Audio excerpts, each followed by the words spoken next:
The following excerpt is the third chapter of Game Anim, entitled Game Animation Explained, by the award-winning game animator Jonathan Cooper. It was published in January, and is available for purchase directly from publisher CRC Press.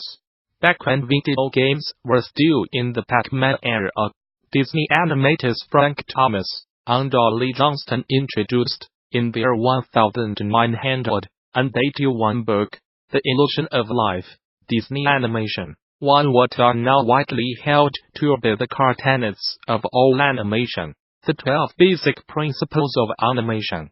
They are, while these fundamentals were written in the pre-computer graphics days of exclusively hand-drawn 2D animation, they translated perfectly for the later evolution to 3D animation. And while some of them less obviously correlate to the interactive medium, some like reinterpretation reveals their timeless value.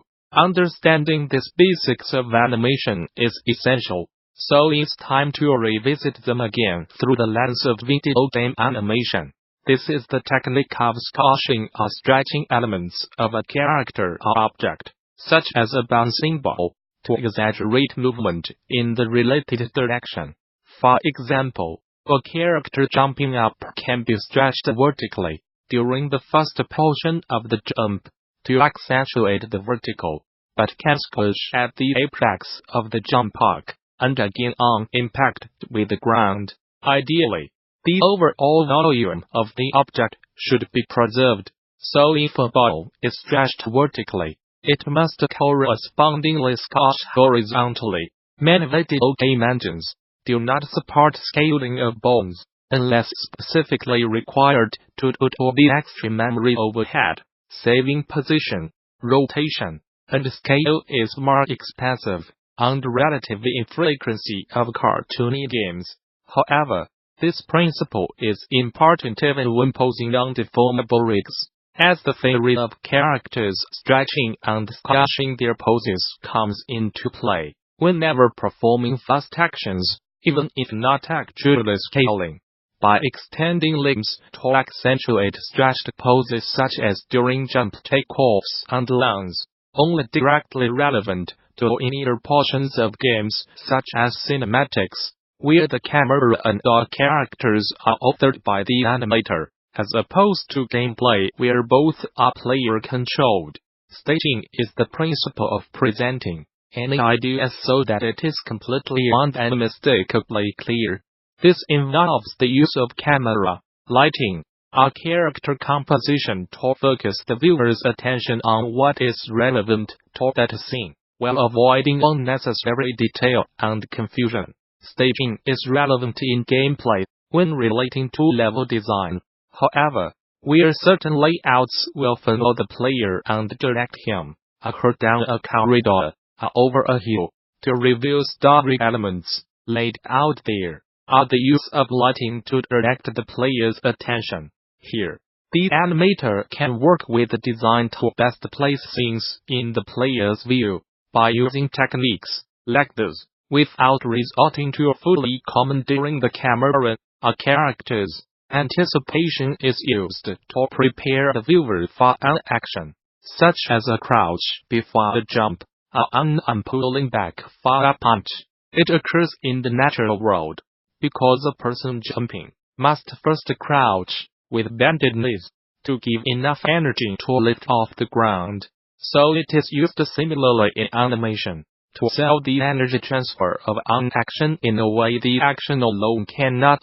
Anticipation is a controversial topic in video games, with designers often requesting as little as possible and animators pushing for as many frames as possible. Too little and the desired move, such as a punch, a sword swing, will have little weight to it, a key component of player feedback, not just an aesthetic one. Too long and the move will feel unresponsive, removing agency from the player, introducing the feeling of directly controlling the avatar. Ultimately, it will depend on the goals of the project and the value placed on a more realistically weighted character. But there are many more techniques than just extra animation frames to help self-feedback that will be detailed later. Designwise. Anticipation in APA actions. Attacks, called telegraphing, is desirably longer, as it informs the player that they must block or dodge something incoming. There's not much fun in having to guess what an enemy might do with little warning, so the ability to read their attention is essential in creating satisfying back-and-forth gameplay. Both player and APA actions tend to follow a balance of longer anticipations for bigger effect, higher damage, and vice versa to promote risk versus reward scenario in performing actions with long anticipation that might leave the player vulnerable. Referring purely to the process of animation creation, these two techniques describe the difference between working on frames contiguously, starting at frame 1, then onward, versus dropping in only key poses, called blocking, to quickly create a first pass and massage from there. Again, this has more relevance to linear animation, and especially to 2D, where preservation of volume was key to the art of drawing, and essentially describes two philosophies. In CG animation, there is no need to work in the farmer, and the realities of production almost demand that animations begin in multiple passes of increasing quality. So pose-to-pose is the preferable method for most game animation. This is due mostly to the high likelihood of animations being changed or even cut as the design progresses. Key gameplay animations will continuously require iteration, and doing so with a roughly key-posed animation is much easier than with a completely finished one, not to mention the time it wastes to finish an animation only to see it unused. It is important never to be precious with one's own work.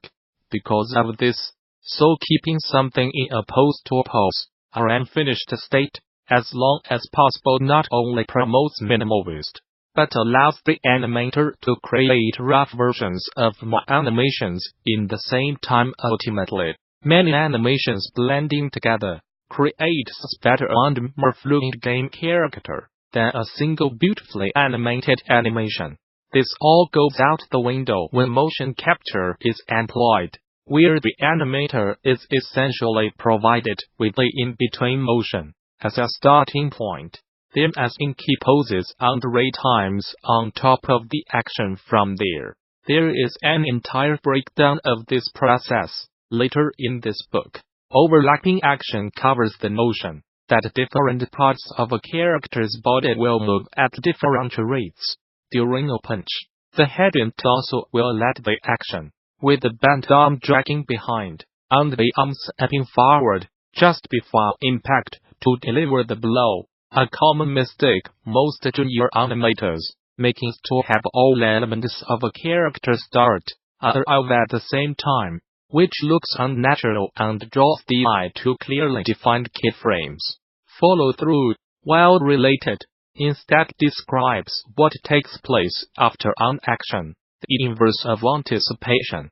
This can cover actions such as a landing recovery from a jump, a heavy sword, a axe embedding in the ground, and being heavily lifted back over the character's shoulder, and also includes the motion of secondary items such as cloth and hair catching up with the initial action. Follow-through is a great way to sell the weight of an object or character, and holding strong poses in this phase of an action will really help the player read the action better than the earlier fast movements. Follow-through has fewer gameplay restrictions than anticipation, as the action has already taken place, though too long a follow-through before returning control to the player can again result in an unresponsive character. To maintain responsiveness, the animator should be able to control when the player is able to perform a follow-up action, by specifying a frame where the player regains control before the end, allowing the follow-through to play out fully. If no new input is given by the player rather than having to cut the follow-through short in the animation itself. Game engines that do not incorporate such a feature force animators to finish their actions earlier than desired to maintain responsiveness, losing out on a key tool in the game animator's belt to provide both great feeling and great-looking characters. Related to overlapping action and follow-through is the concept of drag, where looser objects and soft parts such as hair or weak limbs can drag behind the main mass of a character to help sell the relative weight of one object or body part to another. Follow-through, overlapping action,